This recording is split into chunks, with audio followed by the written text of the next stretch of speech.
നമസ്കാരം. പ്രവാസി മലയാളിയിലേക്ക് എല്ലാ പ്രിയ പ്രേക്ഷകർക്കും സ്വാഗതം. വരും ദിവസങ്ങളിൽ ലോകം മറ്റൊരു സുപ്രധാന ഭൂകമ്പത്തിന് സാക്ഷിയായേക്കുമെന്ന ഡച്ച് ഭൂകമ്പ ശാസ്ത്രജ്ഞന്റെ പുതിയ മുന്നറിയിപ്പാണ് മിഡിൽ ഈസ്റ്റ് രാജ്യങ്ങളിലെ പ്രധാന ചർച്ച.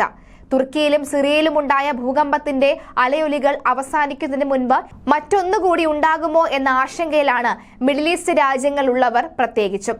കഴിഞ്ഞ മാസം തുർക്കിയിലും സിറിയയിലുമുണ്ടായ വിനാശകരമായിട്ടുള്ള ഭൂകമ്പങ്ങൾ പ്രവചിച്ച ഡച്ച് ഭൂകമ്പ ശാസ്ത്രജ്ഞൻ ഫ്രാങ്ക് ഹുഗർബിറ്റാണ് മാർച്ചിലെ ഒരു ഭൂകമ്പവും കൂടി സംഭവിക്കുമെന്ന് മുന്നറിയിപ്പ് നൽകിയിട്ടുള്ളത്. അതുകൊണ്ട് തന്നെ അദ്ദേഹത്തിന്റെ പുതിയ പ്രവചനവും വലിയ ആഗോള തലക്കെട്ടുകളുടെ ശ്രദ്ധ പിടിച്ചുപറ്റിയിരിക്കുകയാണിപ്പോൾ. മാർച്ച് ആദ്യവാരത്തിൽ വീണ്ടും ഭൂകമ്പമെന്ന പ്രവചനം വരുന്നത് കുവൈറ്റ് മേഖലകളിൽ കൂടിയാണ്.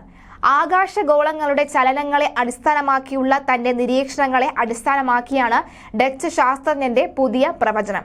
ഇക്കാര്യത്തിൽ മാർച്ച് ആദ്യവാരം വളരെ ആയിരിക്കുമെന്നാണ് കഴിഞ്ഞ ദിവസം അദ്ദേഹം യൂട്യൂബിൽ പോസ്റ്റ് ചെയ്ത വീഡിയോയിൽ മുന്നറിയിപ്പ് നൽകിയിരിക്കുന്നത്.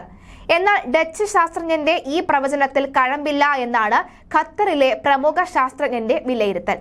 ഈ പ്രവചനങ്ങൾ വസ്തുതാവിരുദ്ധവും തെറ്റിദ്ധാരണാത്മകവുമാണെന്നും ഖത്തറിലെ നാച്ചുറൽ ഹാൻഡ് എൻവയോൺമെന്റൽ ആൻഡ് എഞ്ചിനീയറിംഗ് റിസർച്ച് ഇൻസ്റ്റിറ്റ്യൂട്ടിലെ പ്രോഗ്രാം ഡയറക്ടറും പ്ലാന്ററി സയന്റിസ്റ്റുമായ ഡോക്ടർ എസാം ഹെഗി അടിവരയിട്ട് പറയുന്നു. ദോഹ ന്യൂസിന് നൽകിയ അഭിമുഖത്തിലാണ് ഇക്കാര്യം അദ്ദേഹം വ്യക്തമാക്കിയത്.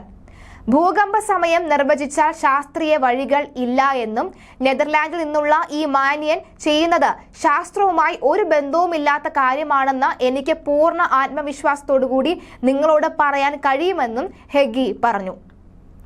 ഗ്രഹങ്ങളുടെ വിന്യാസം നിരീക്ഷിച്ച നിങ്ങൾക്ക് ഭൂകമ്പം പ്രവചിക്കാനോ ഏതെങ്കിലും രീതിയിലൂടെ പ്രത്യേക സമയത്ത് ഭൂകമ്പങ്ങൾ ഉണ്ടാകുമെന്ന് മുൻകൂട്ടി പ്രവചിക്കാനോ കഴിയില്ല. ഭൂകമ്പത്തിന്റെ വ്യാപ്തി മാത്രമേ നമുക്ക് ഇതിലൂടെ മനസ്സിലാക്കാൻ കഴിയൂ എന്നും അദ്ദേഹം പറയുന്നു. അതേസമയം അതേ പ്രവാചകന്റെ മുൻ പ്രവചനം ശരിയായത് യാദൃച്ഛികം മാത്രമാണെന്ന റിപ്പോർട്ടുകളാണ് പുറത്തുവരുന്നത്. ഈ ഡച്ച് ശാസ്ത്രജ്ഞൻ നേരത്തെയും ഭൂകമ്പ മുന്നറിയിപ്പുകൾ നൽകിയിരുന്നുവെങ്കിലും അത് മുഴുവൻ ശരിയായിട്ടില്ല. തുർക്കി ഭൂകമ്പത്തെക്കുറിച്ചുള്ള അദ്ദേഹത്തിന്റെ പ്രവചനം ശരിയായി എന്നത് സത്യമാണെങ്കിലും അത് യാദൃച്ഛികം മാത്രമാണെന്നും താൻ കാണുന്നതെന്നും അതിൽ വലിയ കാര്യമില്ലെന്നും ഹെഗി പറയുന്നു. എന്തെങ്കിലും തരത്തിലുള്ള ഭൂകമ്പ പ്രവചനങ്ങൾ നടത്തുന്നതിന് മോഡലിംഗ് ആവശ്യമാണ്. അതിന് നിരന്തരമായ നിരീക്ഷണങ്ങൾ ആവശ്യമാണ്. ദീർഘകാലത്തെ ഭൂകമ്പ ചരിത്രത്തെക്കുറിച്ചുള്ള അഗാധമായ നിരീക്ഷണങ്ങളുടെ ഒരു ശൃംഖല ഇതിന് ആവശ്യവുമാണ്. എന്നാൽ അതൊന്നുമില്ലാത്ത ഒരാളെക്കുറിച്ചാണ് ലോകം ഇപ്പോൾ സംസാരിക്കുന്നതെന്നും അദ്ദേഹം കൂട്ടിച്ചേർത്തു. അദ്ദേഹത്തെ പോലെയുള്ള ആളുകൾക്ക് ഇവിടെ മിഡിൽ ഈസ്റ്റിൽ വലിയ സ്വീകാര്യതയുണ്ട് എന്നത് ശരിയാണ്. വലിയ അംഗീകാരമാണ് അത്തരക്കാർക്ക് ഇവിടെ ലഭിക്കുന്നത്. പാശ്ചാത്യ രാജ്യങ്ങളിൽ നിന്നുള്ള എന്തും വിശ്വസനീയമായി കാണുന്ന തെറ്റായ മാനസികാവസ്ഥയാണ് ഇതിന് കാരണം. ഹെഗി ദോഹ ന്യൂസിനോടാണ് ഇക്കാര്യങ്ങൾ വിശദീകരിച്ചത്. അത് ശരിയല്ല.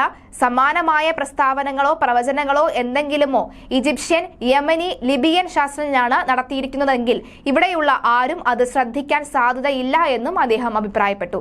ശാസ്ത്ര പഠനത്തിന്റെ കാര്യത്തിൽ മേഖലയുടെ പിന്നാക്കാവസ്ഥയാണ് ഇത്തരമൊരു മാനസികാവസ്ഥയ്ക്ക് കാരണമെന്നും അദ്ദേഹം അഭിപ്രായപ്പെട്ടു. ഇതിൽ നിന്ന് വ്യക്തമാണ് കഴിഞ്ഞ ദിവസങ്ങളെല്ലാം തന്നെ വലിയ തോതിൽ കുവൈറ്റ് മേഖലയിലായിക്കോട്ടെ ഖത്തർ മേഖലയിലായിക്കോട്ടെ വലിയ തോതിൽ ചർച്ച നടത്തിയിരുന്ന ഈ ഒരു ഘട്ടത്തിൽ അല്ലെങ്കിൽ ഈ ഒരു ഭൂകമ്പം ഉണ്ടാകുമോ എന്ന് ഭയന്ന് വിറച്ച ദിവസങ്ങളായിരുന്നു കഴിഞ്ഞ ദിവസങ്ങൾ.